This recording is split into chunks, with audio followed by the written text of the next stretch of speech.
Good morning, everyone. Yes, I sound tired. I am tired. Long days. Well, a couple things I want to talk about. Our thumbnail for today looks like Gene Simmons, doesn't it? Well, actually, that's Hairball. That's one of the groups that they mimic, and he does come out on stage. He does look like Gene Simmons in makeup, pretty good. Um, They do a good job of Gene Simmons. That's what they start with, the band they start with, of course. That was a concert before this last one I went to. I've been on stage with Gene Simmons. I got to sing with Gene Simmons. Not with Kiss, but when he was by himself here at the Surf, along with probably 12 or 15 other people. But it was a really good time. I got to shake Gene Simmons' hand. Interesting individual. Great businessman. Great businessman.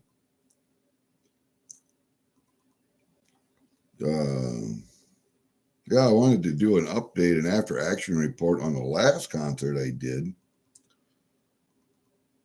And that was, or that I went to, and that was Jackyl the other night.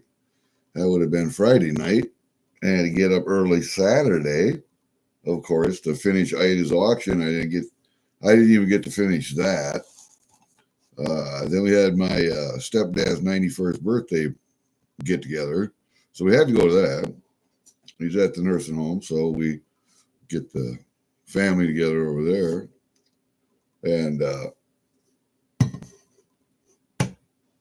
ooh.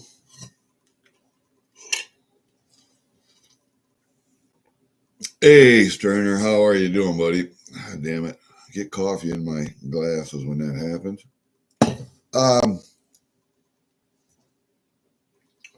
Jackyl put on a pretty good show. The opening band was Cody Parks. If you've never seen Cody Parks in the Dirty South, Cody Parks is a meld of traditional country like Johnny Cash and heavy metal.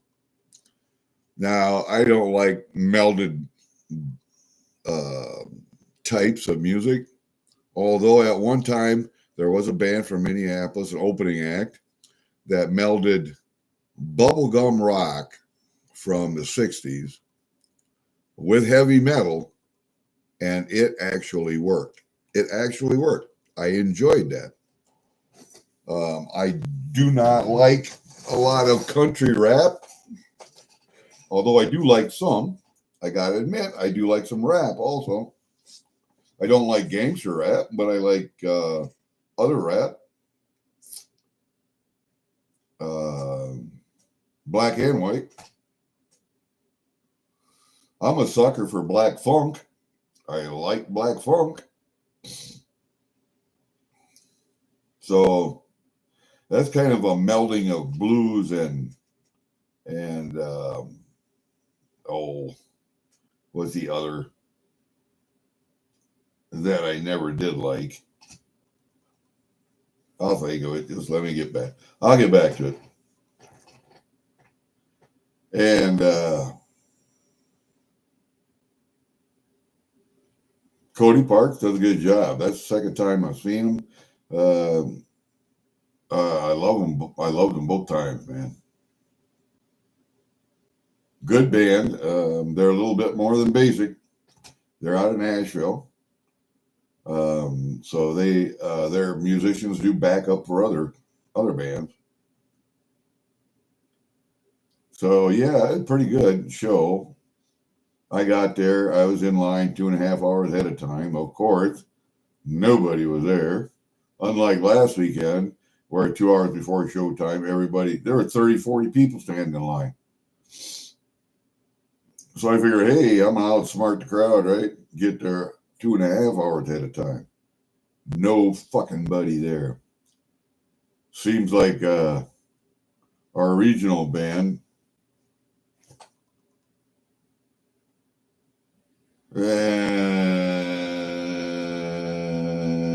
name escapes me. The regional band, cover band, has a very large and very loyal following.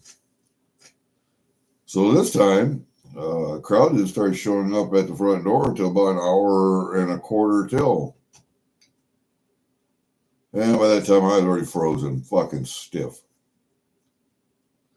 And my daughter decided she was coming, her and her best friend. And then her best friend's boyfriend and his friend.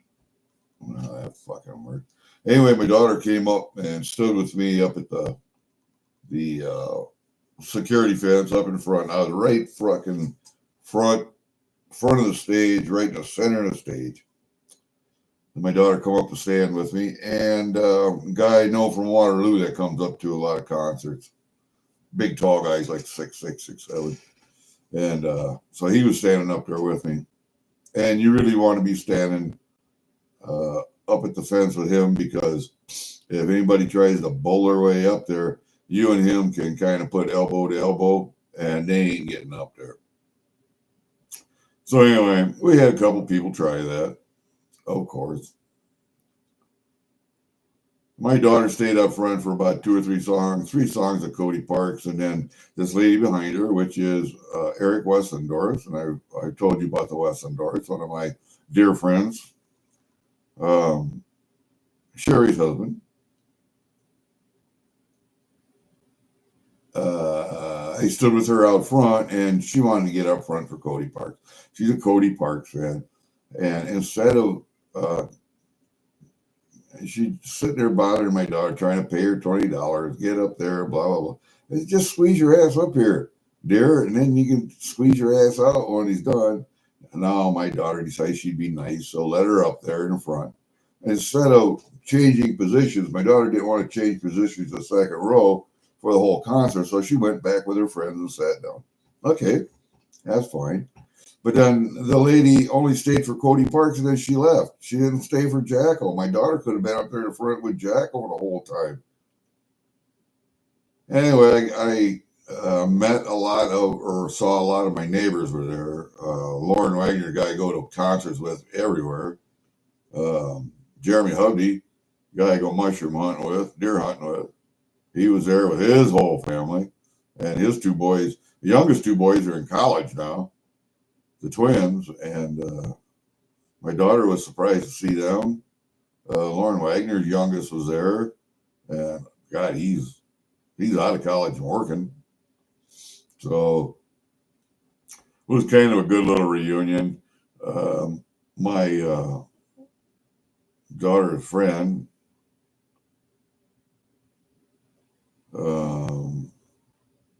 and the 2 boys that came with her, they left early because her boyfriend, and I'm just going to give her some advice now, dump that fucker, because he's a drunk.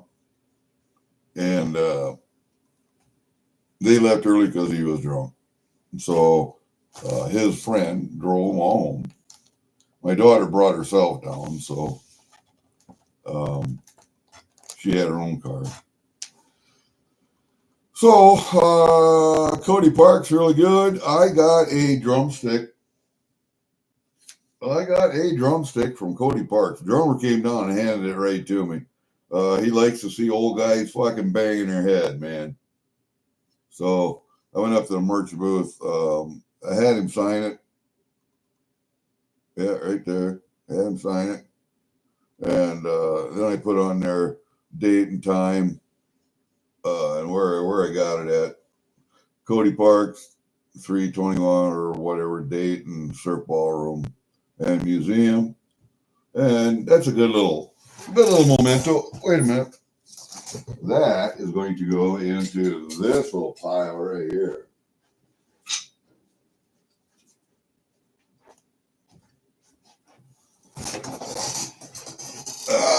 That'll go in my stick bundle here. And I got some decent sticks and pieces of sticks. So yeah, that'll go in with this bunch right here. And then Jackyl right in the middle of the stage, right in front of Jesse James Dupree. And me and a guy from Waterloo were having a hell of a time. I mean, we had a hell of a time. I got a pick from the lead guitarist. I actually know him. I have given him patches for his jeans. He patches his jeans with military patches, so he kind of appreciates them. And God, it's been 4 or 5 years since some guys have played here last, and God, I'd like to see him a lot more often than that. But and Jess James said, "What is it? The which anniversary is it? 35 years, 85 years? Sturgis, I forget. 35 years. Sturgis has been going on. He says it's going to be a big celebration this year. Just for a heads up." And then he brought out the chainsaw. I did the chainsaw song, of course, but then he put it away. And then at the end, he does the lumberjack song, cuts up the chair and beats it to hell and throws up pieces out in the crowd.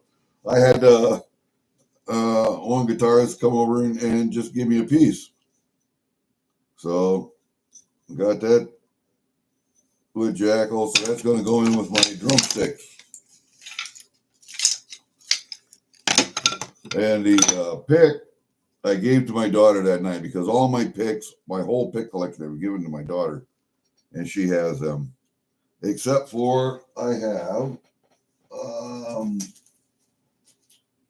where are the other? There they are, right there. I have from the last couple of concerts, I have Stephen Percy picks that she hasn't gotten yet, and then I got all the hairball picks. I even got one in the wild right there. So these are you can purchase a set of picks up at the merch booth, so I get her those. But basically, what I get are the ones in the wild. I get thrown to me.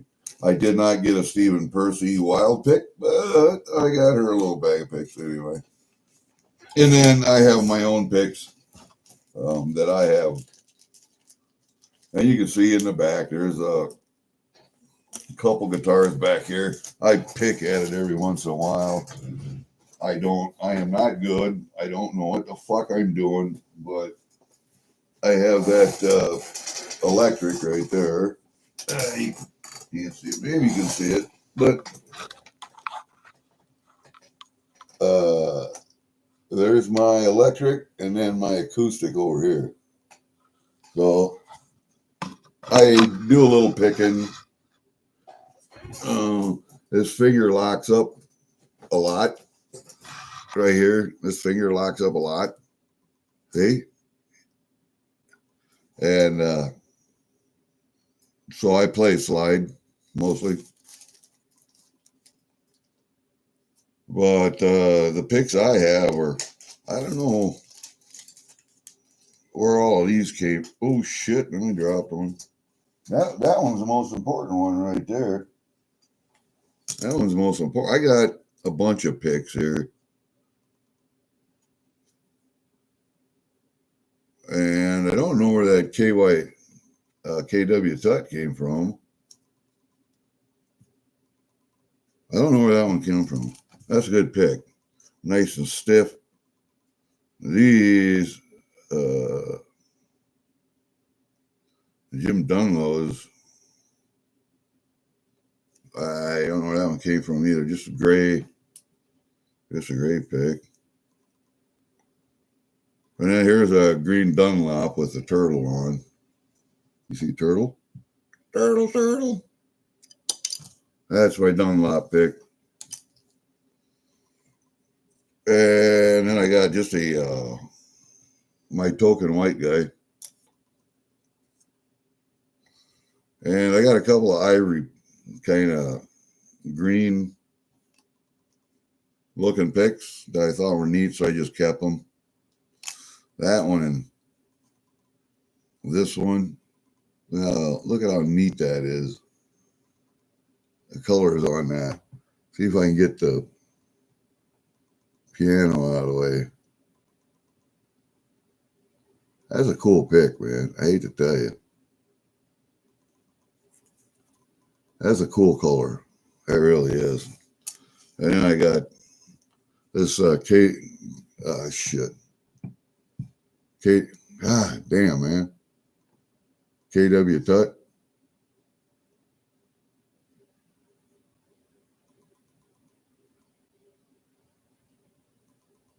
Focus, there you go.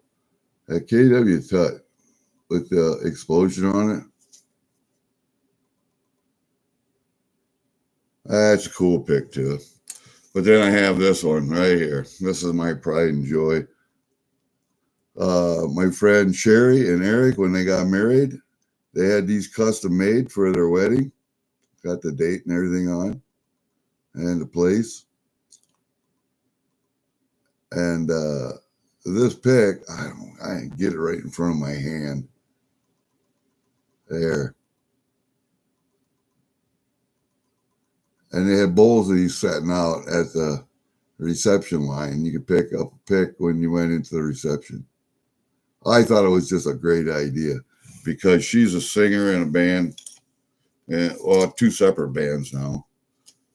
Her band, and I told you last time, is called The Rocking Dead. They dress up and make up like zombies, and their gig right now is a casino over at Dubuque, Iowa, on the river, and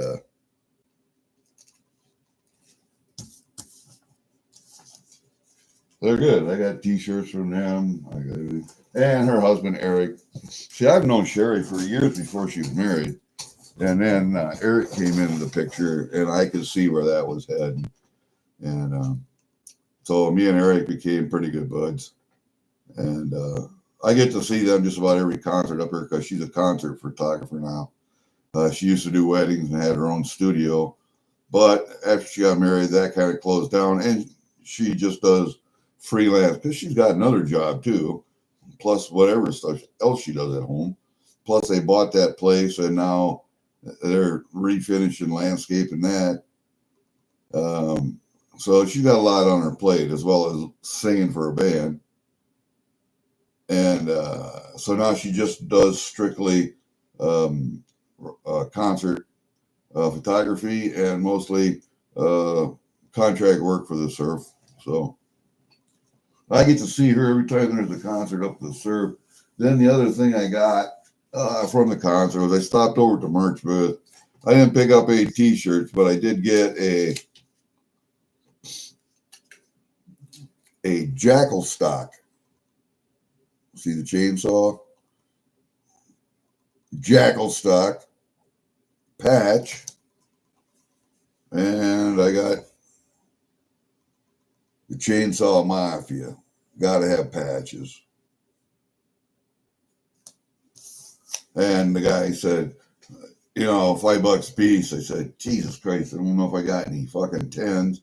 So I nodded in my wallet and started looking. He saw my ones. And he says, you got any ones? I'll take them. I need change. I said, fuck, I only got 1 5 and 3 ones. He said, fuck it, I'll take it. So he took it. Hey, Kellen. Yes, I smoke cigars. Cracking. The last bunch, I just sent the box to Jenna because it's got nice artwork that she would like on the outside, inside the box. So that went to Jenna. They were Sweet Janes from the Deadwood Tobacco Company. And the next ones I get are going to be Fat Bottom Betties. Now, there are 2 kinds of Fat Bottom Betties, I found out.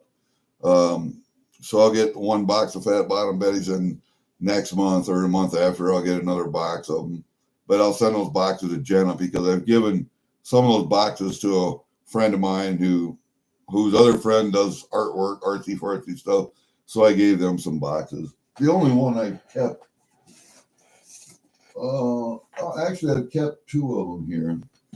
I got my Mark Twain cigar box here, which I keep all my little personal, thank you letters in.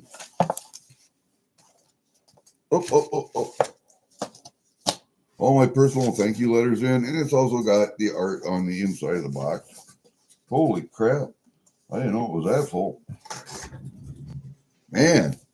And then I got, what I got? Garch Vegas? No, not Garch Vegas. I got, let's see, put those in there. Get that out of here. What's the other box? Oh, Aroma de Cubas. Ashton's. That Ashton cigar. I kept that box too.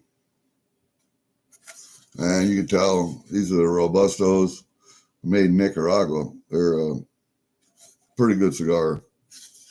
And this one I like because this box has a sliding top on it. And those are great boxes, man. They really are great boxes. This one I had on the table and I had coins in it, but it took up too much room and I used it as a stage. I used both of them as a stage. And I got to move everything around every once in a while, so I mixed that up, took them down. I got a different stage up here now.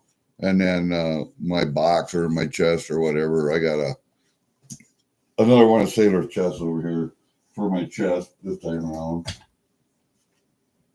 I got my little chest up here. And I do have a bigger chest down here, but somebody was supposed to send me their mailing address so I could send it to them. Now, as far as concerts go, I was going to talk to you about tickets.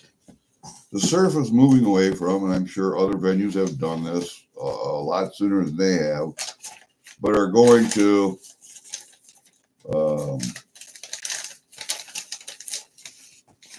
digital tickets. So you just print this shit off, or it's on your phone when you go and check in. See, it's got a QR code. You can print the QR code off or have it on your phone. And that's how you get in. That's how you prove you paid. Okay, great. I understand the efficiency, but how the hell do you make memories with paper tickets? I got 2 books full of ticket stubs.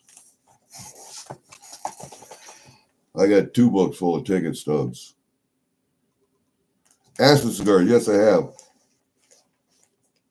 Acid, and I've heard of A10s. No. I can look for them next time I go to the tobacco shop, though. I got a tobacco shop that has a humongous walk-in cooler. It's got to be 10 by 15 walk-in cooler, or a humidor that's, I'd say 8 foot high inside, shelves, glass, more shelves, 2 doors to walk in and out. Great place. I like to go in there just to spend time, even if I'm not buying anything, just to sit in there and smell. God, I love them. Anyway, paper tickets, electronic tickets are not going to make memories, folks. Now I have one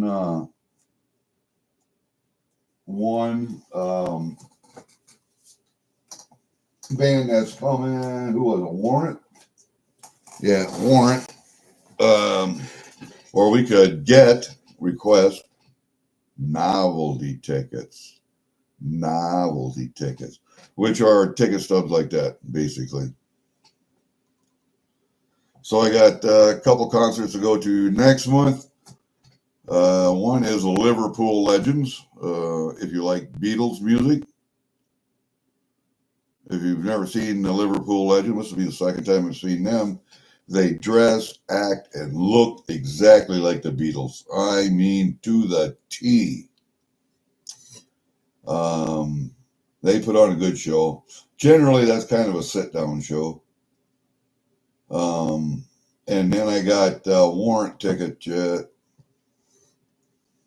I think those 2 concerts are a week apart next month.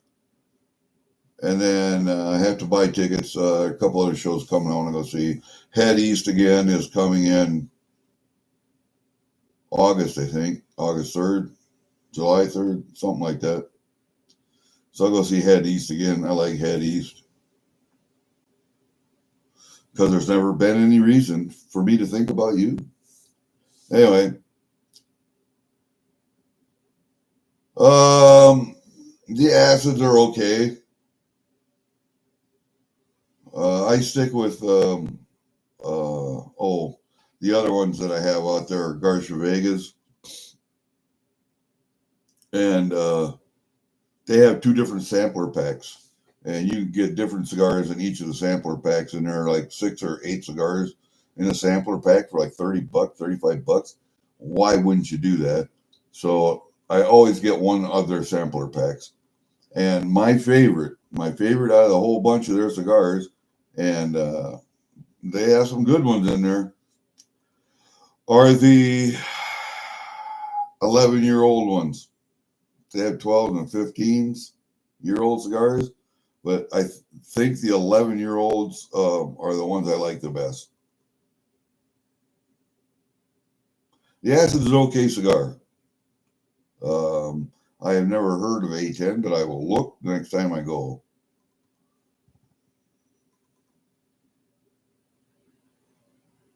I like Macanudos. I'll get one of those every once in a while.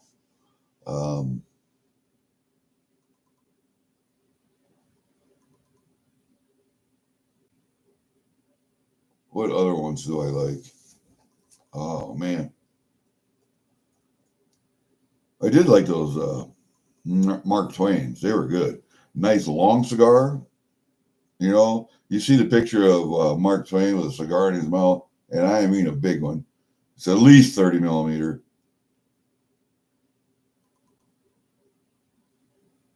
They were a decent cigar.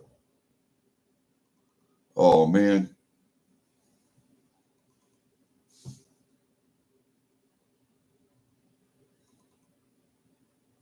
Now you ask me, and I don't know.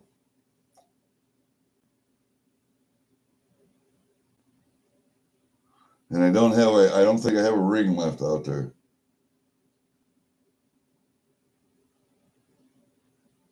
Heritage strikes me for some reason. But I don't know for sure. Oh, and what were they going to talk about today? Oh, yeah, we talked about Ida's auction, right? And it's game day over there, so whatever family couldn't come to the potluck yesterday will be at game day today. We'll be playing cards and board games and shit for 3-4 hours. But I'm going to miss Coin Crew auction this week. I'm sorry, I can't do nothing about it, man. But Heritage sounds right, but I don't know for sure. I'm not going to swear to that, buddy. I'm not going to swear to that.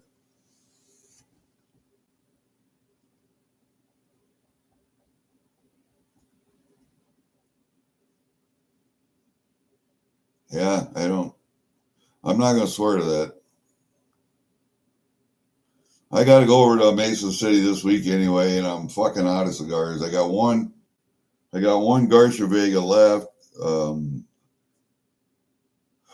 Sweet Janes are gone. I should wait to get cigars until first of the month when I got money, but my bank says I got money, so I'll buy a box of fat bottom Betties. They're over $200 a box now, so you're talking $10 a cigar because they come in a box of 20. So,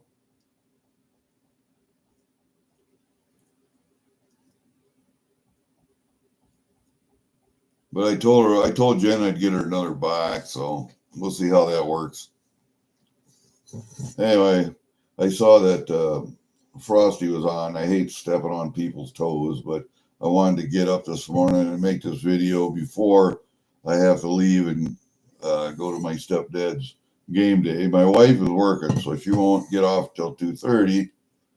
So she will join us over there because my stepdad is in the same nursing home that she works at. So.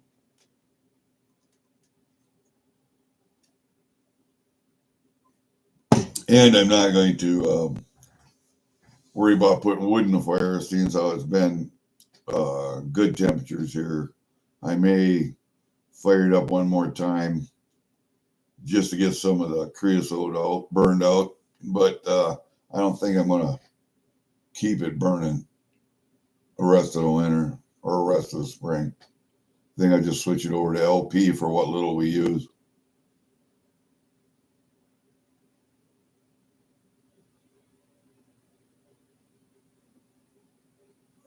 Early bird trade shows on Saturdays. Okay.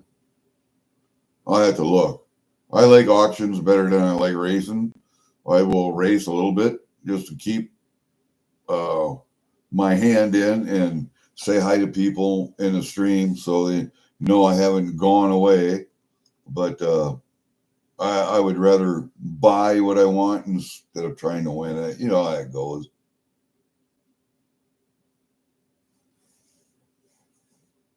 Because there's a lot of stuff that people have on their stage that I really don't care for. You know, I really don't care about. But I'd rather buy what I want. So, yeah. I don't know. What else did I want to talk about this morning before I let you guys go? I don't. And what I should do is just jot down some notes before I come live. I've done it a couple times, but it looks so scripted. It's not. I don't know. Just doesn't seem authentic.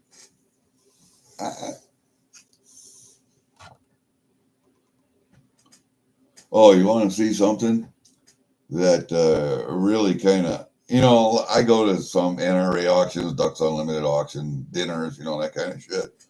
And and if you don't know me, I like to deer hunt, but I also like to turkey hunt. You can tell by Mr. Tom back here. There's one hanging on the other side of this wall. That's a bearded hen I shot. She's got an 8-inch beard on her. And you don't see them too often, and it's legal in the spring, so I shot her. And she's on a full mount, big mount on the other side of this wall. But I bought a Rocky Patels are good. Rocky Patels, okay. When you say A10, I didn't recognize the name, but Rocky Patels I recognize.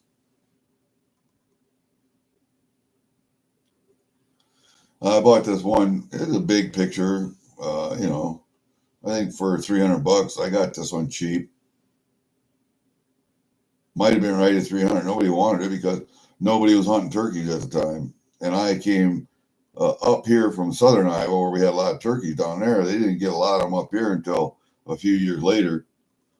Anyway, and turkey hunting became a thing. But they had this one turkey print that I bought fairly cheap. It was actually cheap. I think I was the only bidder on it. And lo and behold, it became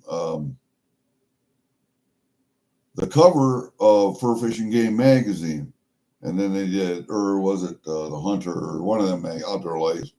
Anyway, then they did a little bio description on the inside.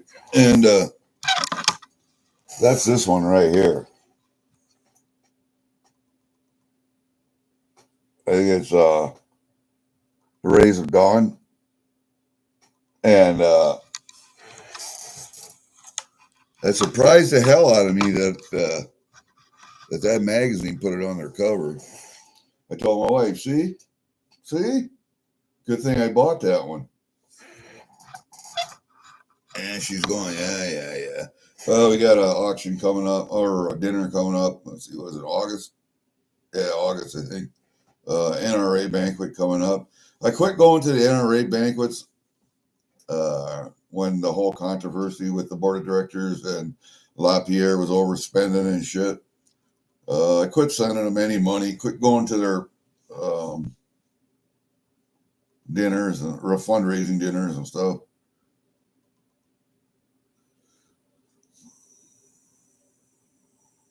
And I decided now that they have a new CEO or executive officer and a new board and everything, and they're trying to get back on track, I will go and support them again. but I'll be very wary. And see, that's one of the things I want to talk about. That happens to every organization. I don't care. Liberal, conservative, left, right, up, down, fucking backwards, forwards. You get an organization as old as the NRA, and they're damn near as old as the United States itself, and have gone through a lot of iterations. You know, NRA was teaching in grade schools, teaching gun safety in grade schools at one time. And that's why we still have hunter safety courses and courses that they have, into a litigious organization, and they do that now primarily, and then a lot of other things also. And Gun Owners of America and some other organizations had taken the mantle of the legislative side of things when NRA was having its problems. And Second Amendment Foundation's another one. And so instead of joining those organizations, because I am an endowment member of the National Rifle Association, and I bought my daughters all junior life memberships when they were young, and then when they turned 18, they turned into life memberships. So all three of them are life members, and I'm an endowment member. My wife never saw the need to join, but my wife is fairly liberal. So, and she has shot every gun. She's very well aware of how to shoot. She just doesn't like to.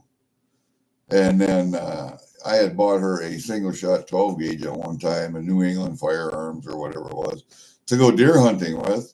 And she went once, and I told her she had to be quiet and quit moving around and swinging her feet and whistling to herself. She said, "This is no fun," and I quit. And she hasn't been hunting since. So I had a friend who needed a gun to protect his junkyard, wanted to set a trap. And so I sold him that one. And my wife has never forgiven me for that. She said, "You sold that gift. You gave me that gun as a gift, and then you sold it." Yeah, but you weren't going to use it. I just have never been forgiven for that. So, guys, if you ever give your wife or your girlfriend a gift, never, and I mean never get rid of it. I learned my lesson on that one.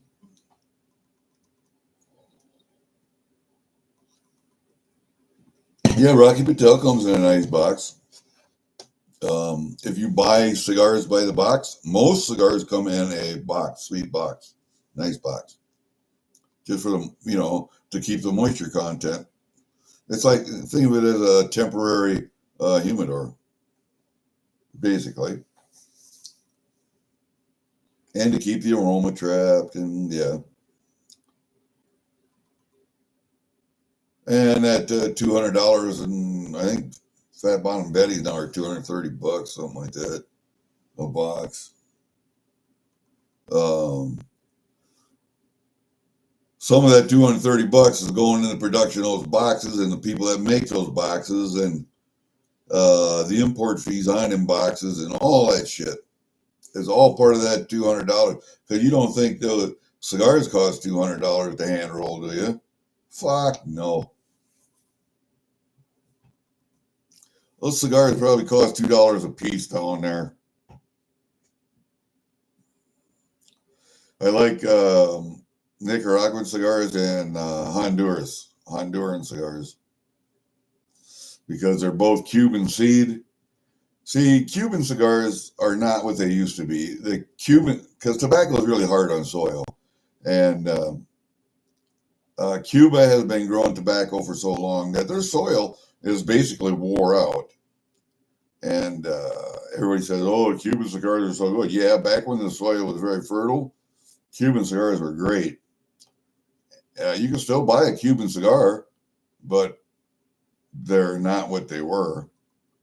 Now, they took Cuban seed from the tobacco plants in Cuba to Honduras and Guatemala and Nicaragua and found the same kind of soil and grew the tobacco there.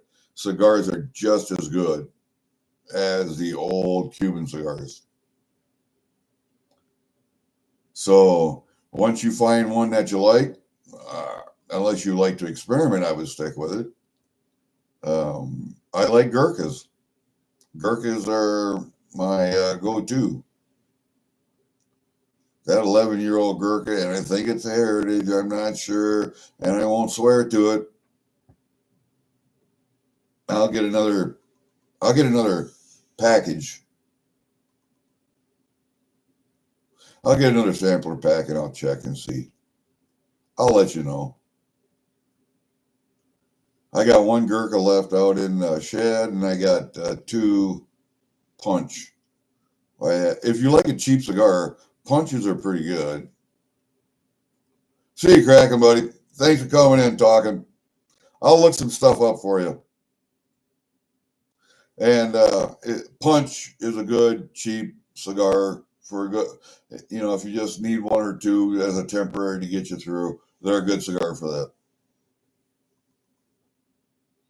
All right. I think that's what I'm going to do. I think that's all I wanted to talk about. I don't see anything else. Oh, yeah. Another thing I wanted to talk about, I forgot. And I said something a little while ago. I got my packet from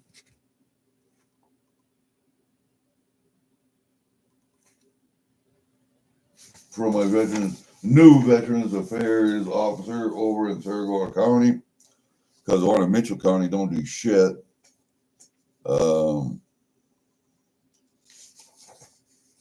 Here are some of the stuff he printed out for me. These are my current grade sheets of whatever I'm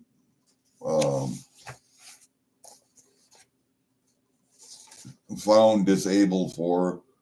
Here's the hearing narrative for my tinnitus and deafness. Nice letter. Also, this is the letter for my decision on my traumatic brain injury. And you notice he's got some things coded there. And this is a copy of the letter that the doctor has to sign, the Nexus letter for my TBI. So then I had 2 packets. We were reopening my TBI claim and traumatic brain injury. And I think he's opening my hearing case again too, but I don't know. And he asked for upgrades on my ankles and my knees. Should have an upgrade on my back. But anyway.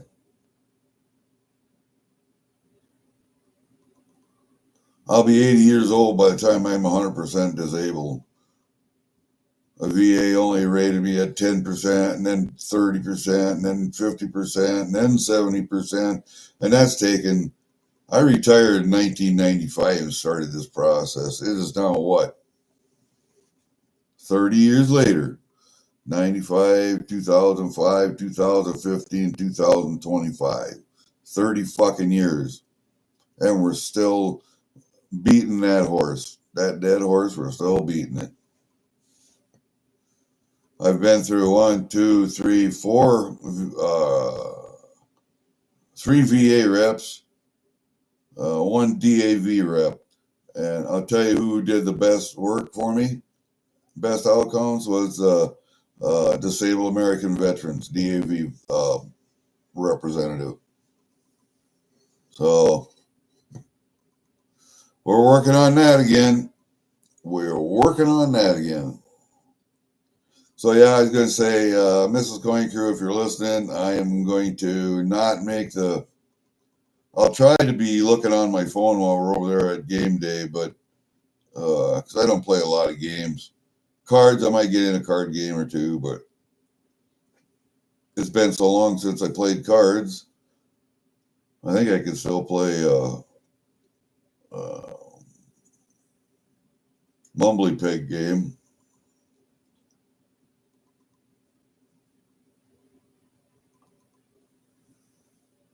But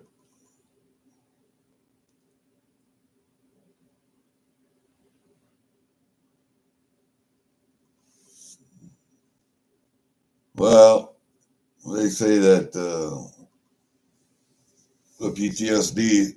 I mean, I have all the symptoms. It's just when I go to the doctor's office and we're in a nice clinical office and just me and him and he's asking me questions, I don't really show many of the symptoms, but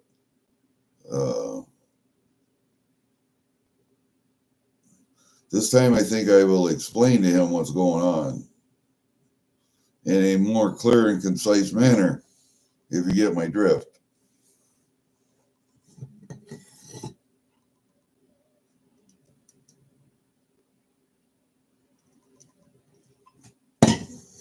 Anyway, I am not gonna piss around. You know, all it takes is a physical examination for knees and ankles, and they could, yeah, you're getting pretty fucking bad.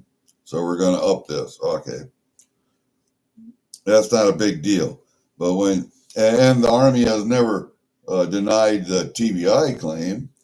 You know, they know the skull fracture and the concussion and that shit happened because they have all the medical records from the MPs to when I was life flighted to Lansville Hospital and then had to be put in a drug-induced coma for a couple of weeks to have my brain swelling go down. And then they did further testing. And then they sent me to Walter Reed. And then they sent me to Colorado to Fort Collins. And then back to Fort Riley where I was stationed. And it took a couple months. Now, you don't suppose with a skull fracture and a concussion that severe that I didn't get a little PTSD out of that? Well, they deny PTSD, but they don't deny the incident. So I don't know. We're going to maybe make the doctor see a little different. Anyway, fuck it. Don't make any difference. I've given up basically, but I contacted this guy because one of my buddies, a former captain in Special Forces, who never went to the VA for anything, and he's a chronic drinker. We actually got him to stop drinking because he was on the verge of a divorce again. It would have been his second, simply because of his drinking and his. You didn't want to touch him when you're sleeping. Let's put it that way. And he would do a lot of rolling around and throwing fists and shit at night. So, but him and his wife are still together, going to therapy. He quit drinking, and we got him to go to VA and get his shit taken care of. And it took a couple of us to do that, but we got it done. And he was the one that turned me on to this guy, so I went to go see this guy.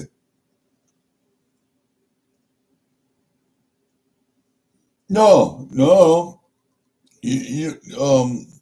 there's no disrespect there at all. Actually, I thought it was kind of funny because that's kind of what I'm going to do. Not so much naked. I limp all the time anyway, so I mean, peanut butter jelly and peaches that would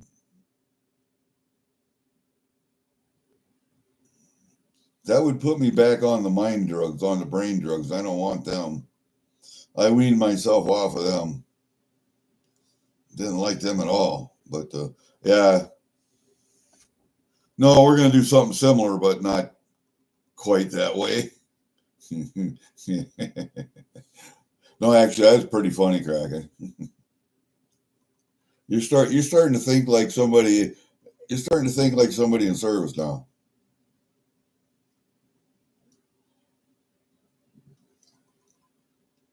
Yeah, I figure I'll go out and have a cigar after this.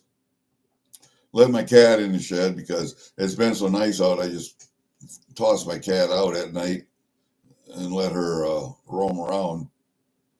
See, she stays in my shop during the winter because it's nice and warm in there, and she's got food and water, and she's got her own litter box and place to sleep. And then I'll let her out, and during the day I'll go down, let her out, and she can go out and get some sun. But then she'll come back in for staying there at night. Well, now it's just the other way around. I kick her ass out at night, and then I'll go down and let her in to eat. Otherwise, she has to go out and hunt. So that's where we're at there. I love you too, man. I love this whole community. But, oh, that's the other thing I want to talk about. I was standing in line at the Serve Friday night, and I was on the phone talking to Ginger. And Ginger told me that Shift Kicker had passed away the day before. And I didn't know that. And so I shed a couple tears for Shift Kicker. And my first thought was, what's happening to her bike? Because she loved to ride. And I got a picture of her bike. She sent me a picture of it. And Ginger said that the family made no requests on the coin community as far as funeral expenses or whatever, because they had it all covered. So they didn't need anything. But my first thought went to, where's her bike? And I didn't know if Shift was married or not. I assumed she was, but I don't know. And so her husband might be taking care of that stuff, or someone in the family might be taking her, brothers, sisters, whatever, might take care of that. I don't know. I didn't know much about Shift other than the fact that she rode motorcycles. She's from Minnesota, and she was a great person. I never met her in person, but online, she was a great person. So I talked to Kiwi last night for a few hours, and Kiwi said, yeah, Shift was his first mod, and she could keep track of games and mod at the same time. And I guess he said she was his one and only mod. So I don't know. She's been around a while, longer than me anyway. I've only been around for a couple of years in the coin community. But yeah, I know. We're all going to get there someday. It's like my stepdad, his 91st birthday. 90 fucking 1. 91. My mom died when she was 88 a couple years ago. So I think she was 2 or 3 years younger than him. So she'd have been 89 or 88 now. So she must have died when she was 86. That could be 86. I don't know. I have to look at the obituaries. I don't fucking know. All I know is I was raised as a Catholic, Roman Catholic. So we were servers, mass servers. Me and my other two brothers, we were mass servers. And no, I was never fucking molested by a priest. That came later.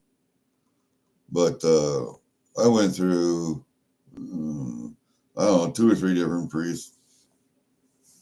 And we were mass servers, and I was one of the mass servers for their wedding. So I don't know how many kids get to say that they were mass servers for their mother's wedding. But my dad died when he was 33. I was 8 years old. And my mom got remarried when I was 10. And that was about the time I quit serving mass because we moved to a different part of the state, different church and everything. So I almost think I was a server up here at Stacyville. Could have been for a couple years. But hey, Yucksnab. How you doing, brother? Oh, we were just talking about some stuff I wanted to. Biggest thing was an after action report on a concert, the Jackyl concert, which was pretty good. Everybody's getting older. Jackyl's slowing down a little bit. So, but still a good show, man. I still like all them guys. I still like the lead guitarist, the drummer. Those two are brothers. I love them two guys. Jesse is a good guy. The bass player was somebody new, but those three are the mainstay of the band.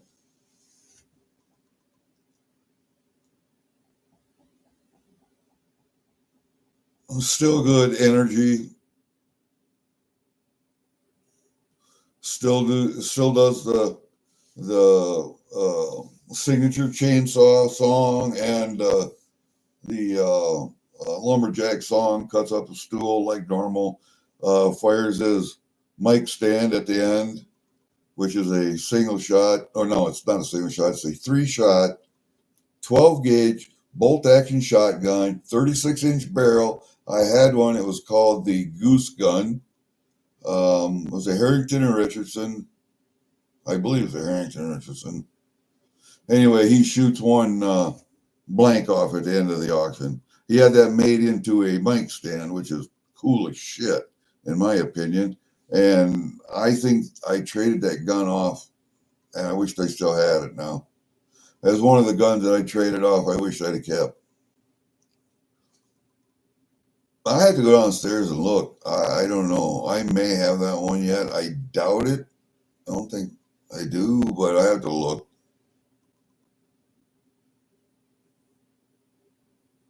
Got married or remarried? Got remarried. Well, I will say my stepdad was a fucking angel because he took a woman, a young woman with 7 kids, and the youngest one was still a baby, 2 years old. You know, he was still swaddling when my dad died. And then 2 years later, he married my mom, who had 7 fucking young kids. And I understand that us 3 boys, Steve was my oldest brother, and then me, and then Phil, we were seen as work.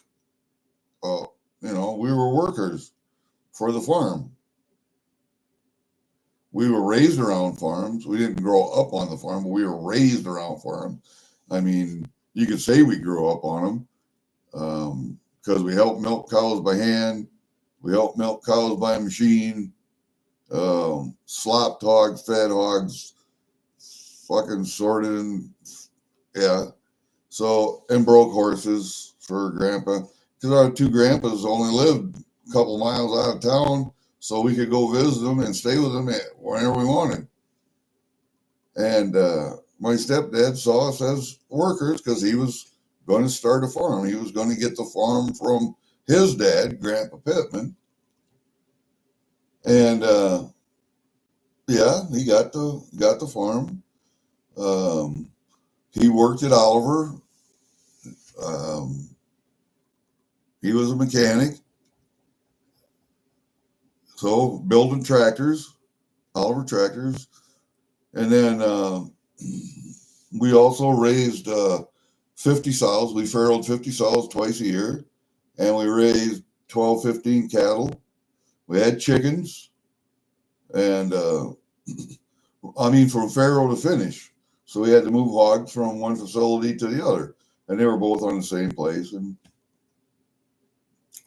drive tractor, disc plow, um, put the harvest up, shell corn, grind feed. Yeah, so we did all that, man. Haul shit, clean out fucking barns. But he was pretty good with us kids. He never adopted us because it was a monetary thing. My mother was getting Social Security for us 7 kids from my dad's Social Security and probably from the VA also. And so it made economic sense for him to not adopt us. And I dare say if it wasn't for that Social Security money, probably wouldn't have made it. But then he went on to have 4 kids of their own. So I got 2 stepbrothers and 2 stepsisters also. So there are 11 of us in that family.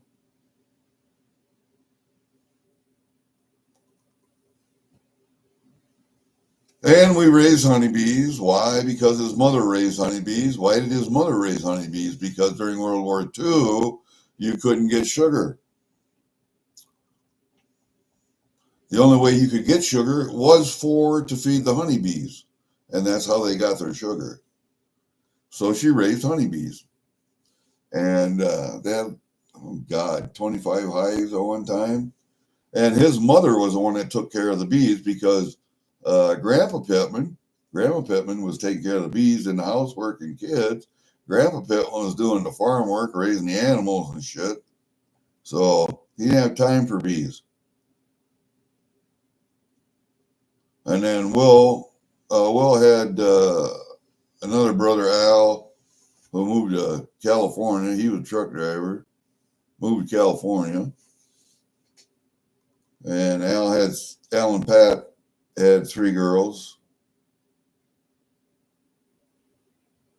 And one of them has moved home. The youngest one, Lisa, or Lynn. And Lisa is married and lives in fucking Romania or Bulgaria or fucking someplace over there in Western Asia. Or Western Europe and Eastern Asia or over there. But Caucasus Mountains and whatever. One of those places over there. And they are permanent residents over there. They moved from the United States to Mexico, and I think they were dual citizenship there. They lived down there for a couple of years, had a condo, and then went to Austria and stayed in Austria until they got their citizenship papers for the country they're living in now. I don't know which country it is. Romania strikes me, but I'm not sure. Anyway, then the Ukraine war broke out, so, but they're still good. They're still happy over there. And Lori, which was a young lady, a couple years younger than me, love of my life, she committed a suicide way back when. And I have a tattoo of some of the last words she ever said to me right here. Let's see. And then Bernie was married and lived in Wisconsin.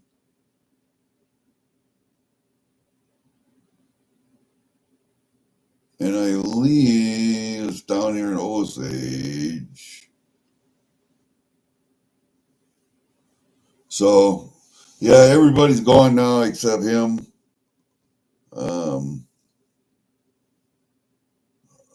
And then it would have been all his nieces, Lynn and Lisa. Lynn's over there, or Lisa's over there. Lynn's here now. And that's back where her mother came from. Pat came from Austin, Minnesota. So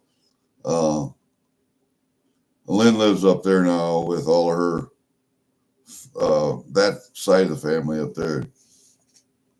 And Lynn was married, had 2 boys. She was divorced, had 2 boys. I think both Navy vets. One's a Navy vet anyway.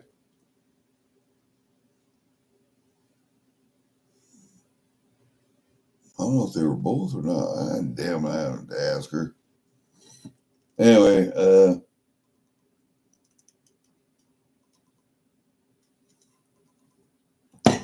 that's about all I got for you guys. Yeah, I quit raising honeybees this year. I decided I'm going to quit. 69 this year, and both of my hives died this winter. That's the only two I had left. And I'm not going to spend $300, $400, $500 to go buy new bees. So I have my stepsister's stepson, because she was married once, remarried, and then his son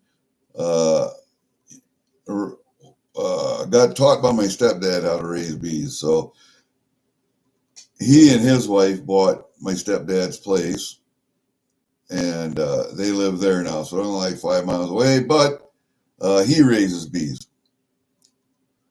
And so I can go up there and help him extract honey or help him with the bees. So I'm going to take all the equipment that I have here. I'm going to take it up to him, and so he can use it. I got half a bag of sugar left. I got feeders. I got all kinds of stuff. So all that stuff's going to go up to his place. He's got the room for it. I do not. He can use it. I cannot. So he's going to get that. I'm just, I can't lift those heavy goddamn honey supers like I used to and move them offside, check bees, put them back. I just can't do that anymore. I'm lucky I can still go out and tap a few trees and make maple syrup. Like this spring, and our sap season was only a week long. And it has to be above freezing during the day, but below freezing at night. So sap flows from the roots up to the buds and then back down, and then you interrupt the flow and get sap as it does that. Okay. Until the temperature stays above freezing at night and during the day. That means the sap is up and out to the buds. And when the buds break, and I did a video and I'm trying to upload it, what the buds look like when they break, but they get little hairs on them like that. That means that the leaves are starting to grow, because maples put their buds on in the fall and they stay on the tree all winter. And then in the spring, the sap comes up from the roots, or it's stored and goes out, and then the leaves start growing. Anyway, that's just the simple mechanics of getting the sap out of the tree, and then you empty out your bags or buckets once or twice a day until you got enough sap, and then you boil it down. All you're doing is boiling off the excess water out of that liquid until you get down to a certain temperature and a certain weight, and then it's maple syrup. And if you boil it down further than that, or a higher temperature, they call a hard candy boil, that's what you'll get, hard sugar candy in your jars. And that's what you don't want, because you can't get it out from the bottom of your jars without breaking them. So you take it up to just under a soft candy boil. That's where you're at. That's where you want to be. So you have to, when you do a final boil, you have to watch that stuff like a hawk. Like a hawk, man.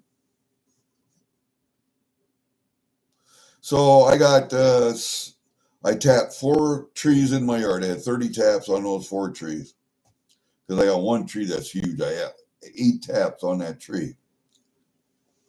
6 on this one out here, 4 on that one, 4 on that one. See, 8 and 6 is 12, 14, 18, 22. I almost had 5 taps on that one, 5 taps on this one, 6 over there, 8, 9 over there, something like that. But just those 4 trees, I got 70 gallons of sap, and I made 2 gallons and just a little bit more of syrup. So I made 2 gallons of syrup this year. I got 4 gallons of syrup, 5 gallons of syrup left from 2022 yet, because 2023 and 2024, I was laid up or in the hospital or whatever. So I missed 2 years of sapping, but I went back this year. I knew the season was going to be short because of the winter. We didn't have any snow. We didn't have any rain this spring, so there wasn't going to be a lot of sap. Because normally what will happen is the sap from the roots goes up to the tree because all the sap is stored in the roots, but you'll have the water coming into the roots too. The tree is soaking up water, so the sugar content is diluted in that sap. So you have to boil off a lot more water, but it's better for the tree, actually, better for... Anyway, without that extra water, the sugar content in the sap is a lot higher because it's not diluted. So it's normally 45, 50 to 1 out of silver or soft maples, sap to syrup. This year it was 35 to 1. So the sugar content was a lot higher. And I like that. Okay, Coin Crew. I will not see you later. I'm sorry I cannot make the auction. I have to go to my dad's birthday party. But next week, I'll see you next week. Thank you guys for coming and listening. All right, guys, I'm going to get off. It's an hour. It's been an hour. I got to get ready to go down the shed. And at least I don't have to get food ready to take like last night potluck. What I did, because potlucks are always hot dishes and whatever, a lot of macaroni, pasta, and cheese and meats. I decided I was going to the store to get something different. I thought about pizza, but pizza's not that different. So I went and got pork egg rolls. I made 20 pork egg rolls, put them in a crock pot and took them over there just to keep them warm. And they went good. I got a lot of comments. So think of stuff different. Like next year for Christmas, potluck or whatever, I'm going to take fucking pasta dish. I am, because there's a lot of macaroni dishes, but I'm going to take spaghetti and meatballs. Italian dishes, or maybe a French dish of some kind, a seafood dish, crab legs, lobster tails, something fucking different than the Midwest hot dish, cheese, meat tray kind of meals. I mean, don't get me wrong, 2 of the hot dishes last night were absolutely fantastic, but you get them all the friggin' time. So I want something different. So that's what I'm doing. All right, guys, I'm out. We will see you later.